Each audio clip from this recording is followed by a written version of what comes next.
கோவையில் பலத்த மழை பெய்ததன் காரணமாக சாலையில் மழை நீர் தேங்கியிருக்கிறது. இதனால் அலுவலகத்திற்கு சென்றும் வெளியே சென்று வீட்டிற்கு செல்ல முடியாத சூழ்நிலையில் அப்பகுதி மக்கள் தவித்து வருவதை பார்க்கின்றோம். எந்தெந்த பகுதிகளில் மழை பெய்திருக்கிறது, நிலைமை எப்படி இருக்கும் தொடர்பான விவரங்களுடன் கோவை செய்தியாளர் ஞானசேகரன் இணைப்பில். உங்கள் விவரம் ஞானசேகரன். வணக்கம் கோபாலகிருஷ்ணன்.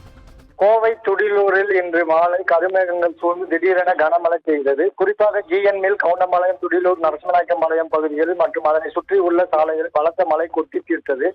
திடீர் மழையின் காரணமாக சாலைகளில் மழை நீர் வெள்ளம் போல் தேங்கியது. இதனால் அவ்வழியாக சென்ற வாகனங்கள் மிகவும் மெதுவாக ஊர்ந்து சென்றன. மாலை அலுவலகங்கள் முடித்து வீடு திரும்பும் ஊழியர்கள் மற்றும் பொதுமக்கள் இந்த மழையால் மிகுந்த சிரமத்துக்கு உள்ளாயினர். பல இடங்களில் போக்குவரத்து நெரிசலும் ஏற்பட்டது. காலை முதலே வெயிலின் தாக்கம் அதிகமாக இருந்த நிலையில் மாலையில் பெய்த இந்த திடீர் மழை சற்று குளிர்ச்சியான சூழ்நிலையை ஏற்படுத்தியது. இருப்பினும் சாலைகளில் தேங்கிய நீரால் வாகன ஓட்டிகள் கடும் அவதிக்கு உள்ளாகினர்.